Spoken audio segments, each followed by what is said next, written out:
So, hey, everybody, it's Greg Harrelson here with the Level Up podcast. And I've got a great guest, great friend, great business partner, Abe Safa with me. He is my business partner in our coaching entity, Real Estate Sales Solutions. If you've never heard about Agent Success Academy, Google it right now. You definitely want to check out Agent Success Academy. But Abe and I are going to be discussing today online lead generation or lead conversion, online leads, but in respects to the conversion of these online leads and the challenges that we're having, because I hate to say it, but I want to say it, and that is, it just got tougher.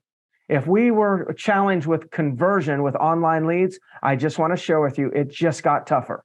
So you need to listen to this episode today, because I can assure you the conversion ratio from online capture to online connection, meaning you talk to them, that number is going to start going down in our industry, which means the price per lead talked to is going to drastically go up. And there could be people really concerned about the cost of leads online, and they could actually start bailing out on some of their budgets. But we're going to address all that earlier or later on in the podcast. First, Abe, thank you for on short notice being here with me this morning. I know you weren't prepared for that, but I kind of think that makes some of the best podcasts. But thank you for being here. Yeah, my pleasure, Greg. Good conversation to have today. Yeah, I'm excited about it. It's been very heavy on my mind. So if I can, Abe, I want to kind of set up why this is a conversation right now. Why is this subject even appearing? So I do have websites like a lot of real estate agents have, and I have many different websites. And in every website, in every CRM that I am a part of and that I know of, meaning I know people that are like, I'm not a Boomtown user, but I have friends that are Boomtown users. And this is not that Boomtown is good or bad or Real Geeks is great or not great. I'm just saying they're all CRMs, they're all IDXs, and I'm hearing that there's a problem no matter which CRM that you're using. And here's the problem. The problem is deliverability. The deliverability of emails has gone down. The deliverability on text has gone down. And what we've been in a situation of is we knew email deliverability has decreased over time because the emails that we're sending out are being marked as solicitations or spam, so they don't get delivered, or they get delivered straight into spam folders. So we gravitated, or we really rushed to texting our leads because we're like, well, the response rate on the text are higher than emails. The open rate is higher, and all of that is true. But you probably noticed that the replies, the engagement, the open rates of your text has slightly starting to decrease. And if you don't know why, it's likely not your CRM's problem. It's likely that the carriers or some third party who's actually, in between you and the receiver of your text, some of those companies out there are actually restricting your text from going through in some cases because you don't have unsubscribe or proper opt-out language in that text. So that's kind of what's going on. That's made it tougher. I'll give you one example, then we're going to kind of chime in together, and that is, imagine if you have an autoresponder. You're paying for PPC leads. Your PPC lead comes in, you capture a new lead, and you're not available, so you have the autoresponder responding. The first text that goes out from the autoresponder, it's going to be required that it has opt-out or unsubscribe language. And it's the first text. You're going to be like, hey, thank you for visiting our website. I'm tied up right now. Please let me know if you need anything. I'll give you a call later. By the way, feel free to opt out or hit stop if you no longer want to receive the text. Now, you don't even have a relationship with this person. This is an autoresponder sending that text. The amount of stops that you're going to get or you're getting right now is going to go through the roof. But as soon as they hit stop, it's a new lead captured, and within seconds, they've already stopped and disabled themselves from receiving text from your system. That's a challenge. That is a challenge, especially for agents that don't make calling their leads first their number one priority. All right, Abe, that's my setup. What can you add to that as a setup? And we'll just kind of start diving into the conversation, because I think what I hope to do is we identify a problem and we start talking about a solution and leave our audience with solutions.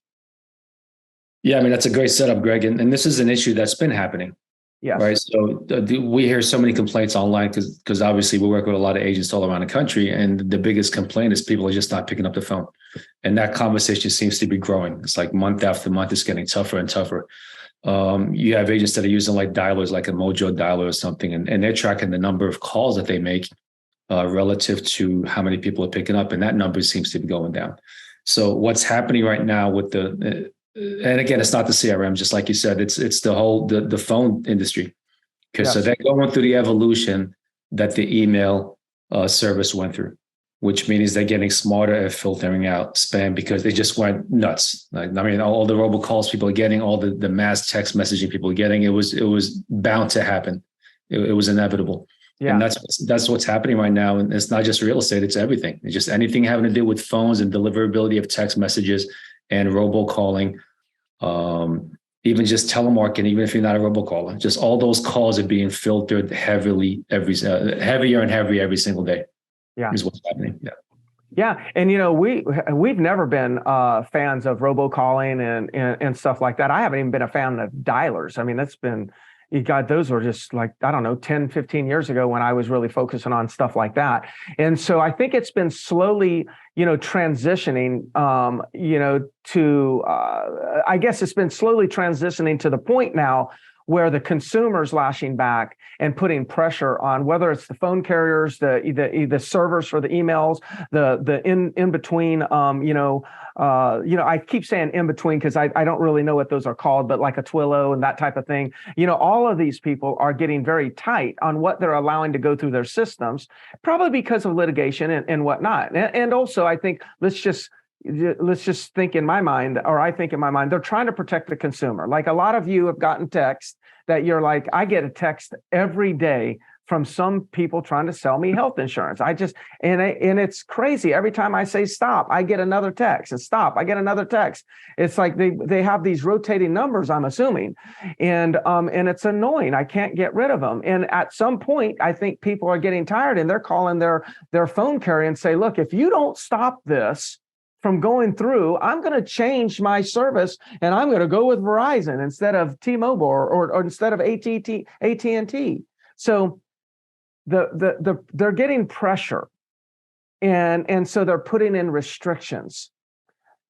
Now, whether this is good or bad, that's insignificant, but it's real. And I'm in different mastermind groups or different Facebook pages that are exclusive to different CRMs. And I'm hearing everybody talk about how their emails are not going through and their texts are not going through. So I guess, what do we do about this, Abe? I mean, if that's been the major form of communication, then what do we do? I think what you have to do is number one, ease off of automation, right? So the autoresponders, as you mentioned, first thing in this on this call was the autoresponders, in both of our opinions, have to go. Like that cannot be the first attempt to reach somebody cannot be automated. Okay, we have to go back. I think that has to be the first step. We have to go back to the human level. We have to be a manual phone call that we actually reach out to these people. It can't be an autoresponder, because what's going to happen is if the phone, and the phones are getting smarter. So it's not just the people complaining, the technology is getting smarter. Like right now, you can filter out, like I can tell my iPhone right now, okay, I don't want any text messages from anybody that's not in my database or in my contacts, right? So it can filter out. You've got spam blockers. You got all these different things. The technology is getting better. So we have to revert back to what always worked, which was the one-on-one connection. So Get rid of autoresponders. You get a lead. First thing you do is pick up the phone and call them manually. Yes.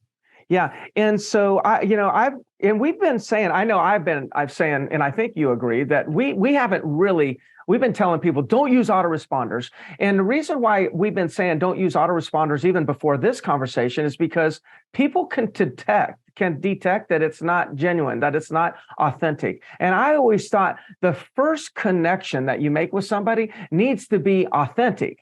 It needs to be real. And if it's real and authentic, you're more likely to build a relationship. And if you build a relationship and then you send them a text in 5 days from today, even if it has, you can type in stop or unsubscribe or whatever, even if it has that, the chances of them opting out of receiving your text are less if you've started the relationship with a live call. Yeah. That's critical. It is critical. And you cannot do that with an autoresponder. I'm telling you, I hear all these people in these forums, Abe, and saying like, oh my gosh, well, we need to come up with a better text script. Ugh. Yeah. No, you need to, like Will said in the Facebook page just a moment ago, we need to go old school and actually really make connections with people. The funny thing is the consumer's gotten so smart. Like I'm sure some of you out there have texted somebody and they replied stop, and it could have been a manual text.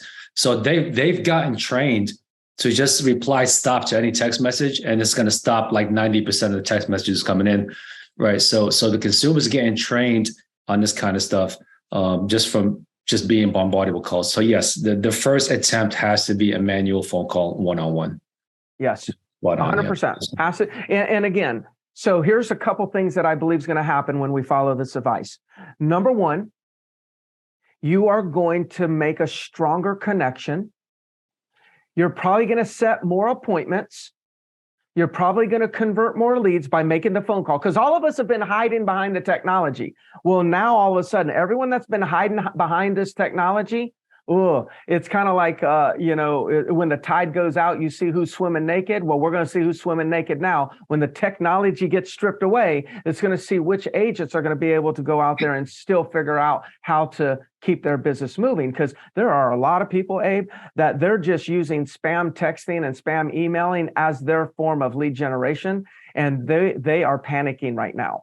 And I would be panicking if that's what we were doing. That's not what we do, but I understand I would be panicking. So number one is to make the call. When you first get an online lead, make the call. They opted in. They hit a button. They gave you their information. They opted in. So you can make a call because they've opted in for a lead. The other thing that I think people are worried about, Abe, is like, well, I've got this big database, and fewer of my emails that my drip campaigns are being delivered, and they're worried about that. So let me share with you what my thoughts are on database in the future. In the past, let me go backwards first. We built databases, and we built databases based on people that we had connection to already.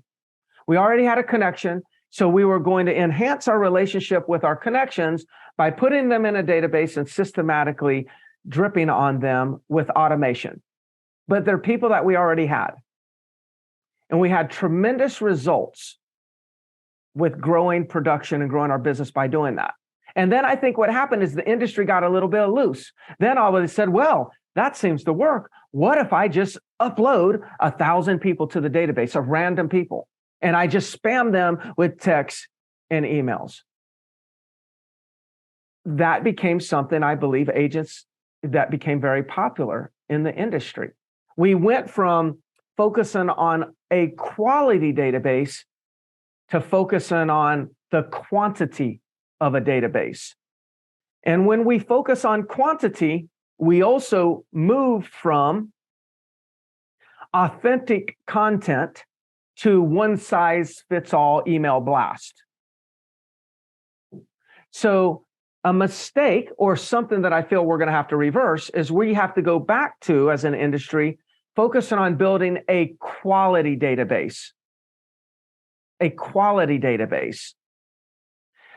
Focus on building content that's actually relative or relevant to either the current times relevant to your marketplace, but going back to what Abe said, is giving value.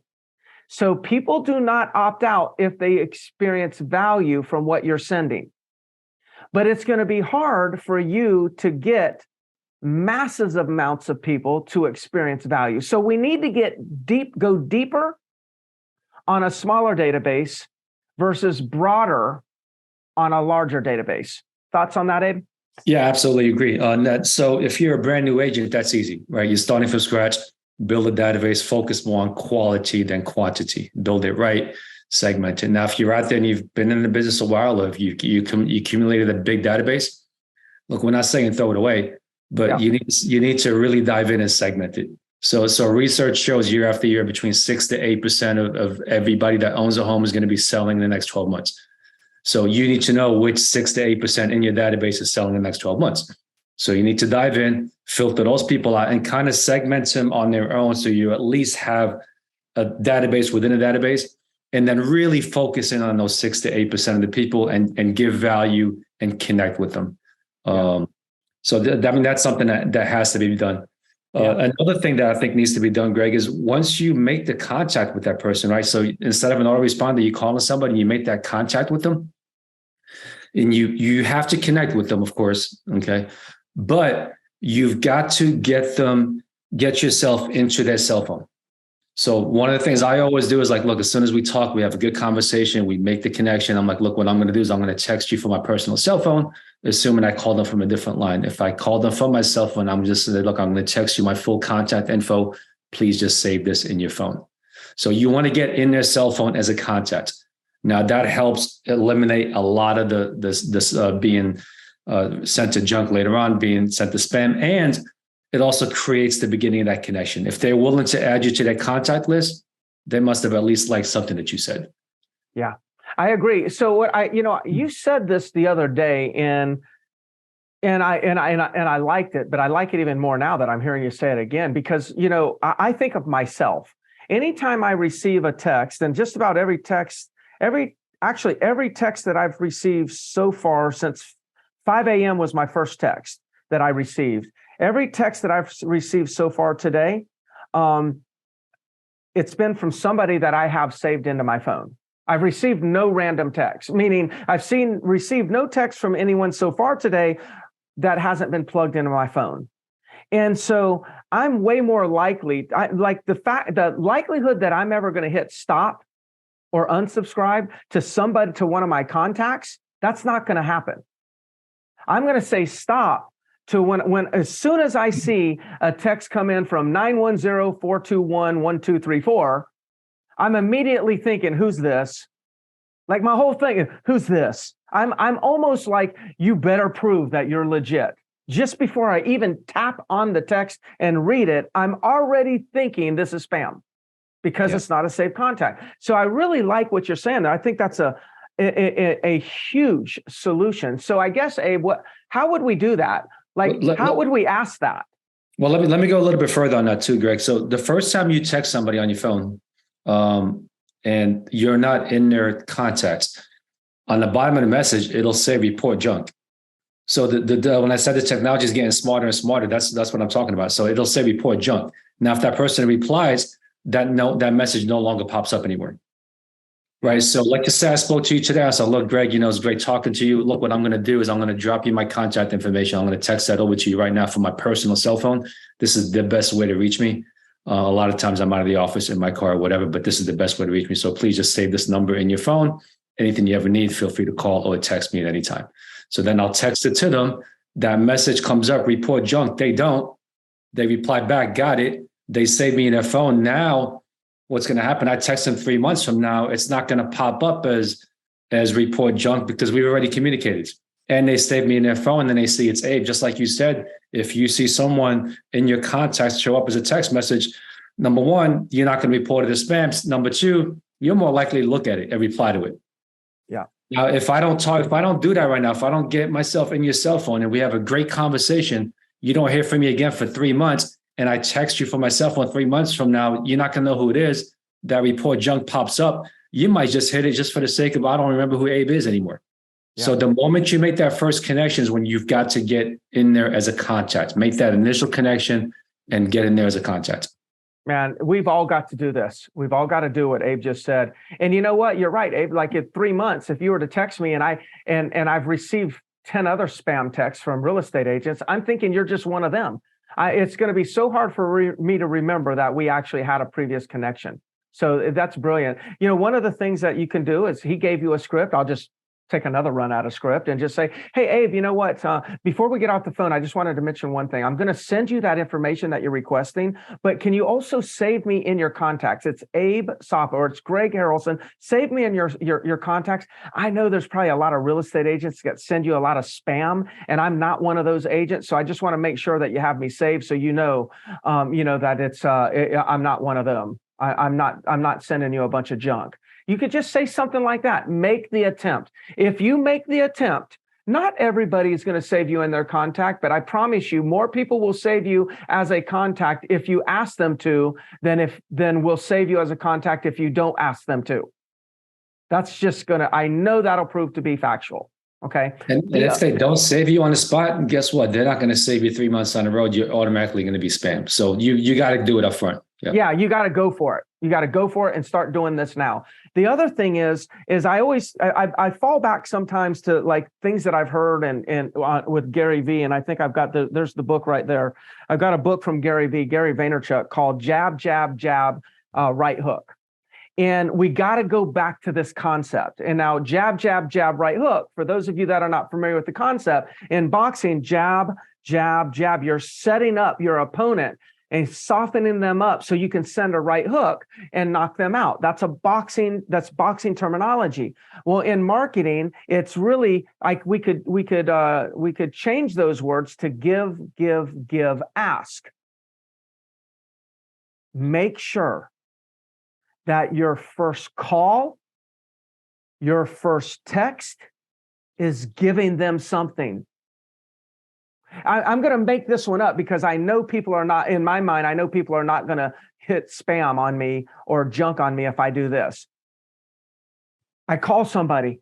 Hey, I'm going to send you a text when we get off the phone. I'm going to work on setting up the appointment tomorrow at 2. So plan to meet me at 2 at that location. In the meantime, I'm going to also send you a text real quick and just send you a list of some other properties that are available, and it'll be in the link. So make sure when you get that, save me in your phone. Don't hit the stop.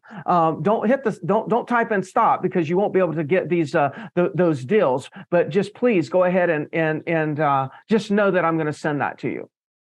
So if they know that you're sending them something of value, the likelihood that they're going to reject you, mark you as spam, mark you as junk or whatever they'll do, tap and stop, is a lot lower. We got to go back to giving value. We got a little loose as an industry. We're like, it doesn't matter. I'll just send, text out to this group of people and I'll just ask them all, when do they plan on buying? Are you still buying this year? Hey, not a bad text. It's just that text going to get a high stop ratio.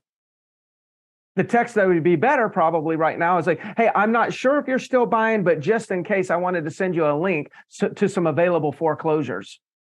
You think they're going to hit junk and spam if you actually send them a link to available foreclosures in your market? Now, some people could give me backlash and say, Greg, I don't want to work with people that just want to work foreclosures, blah, blah, blah, or there are no foreclosures. It was a hypothetical to get across the point. I guess I could have used this example. Hey, here's a link. And as soon as you text it or click on the link, I'm going to download $100,000 or $5,000 into your account. Like it's a give. It's just a hypothetical. It's an example.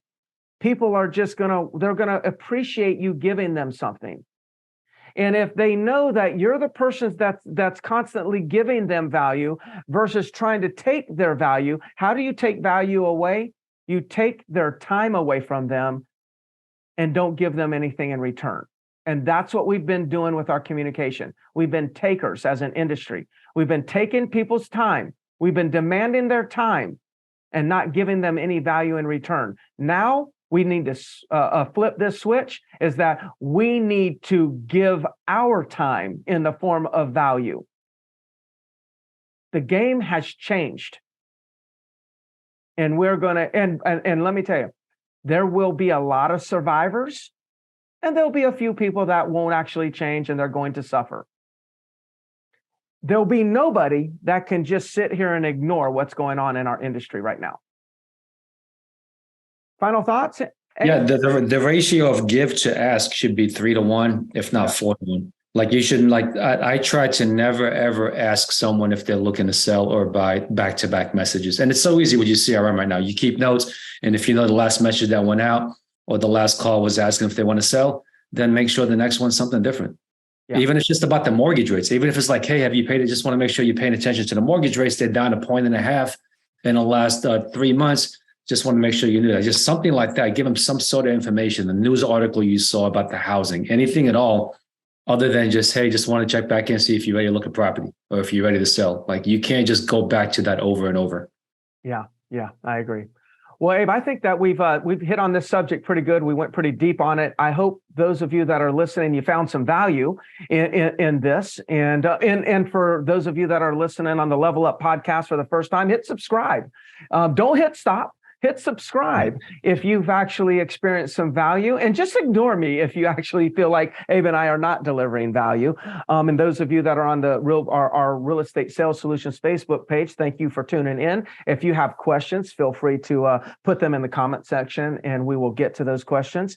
And for those of you that don't know, Abe and I have a coaching company called Real Estate Sales Solutions, but we have a coaching program called Agent Success Academy, where we dive deep into the different aspects that are necessary to know and understand to build your business at a high level.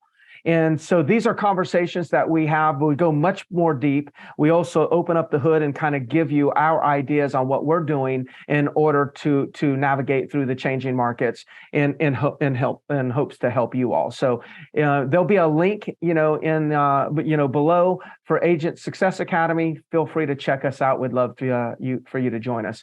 Abe, thank you for a great Level Up podcast episode, and safe travels, and we'll see you soon. Sounds good. Take care. Bye-bye.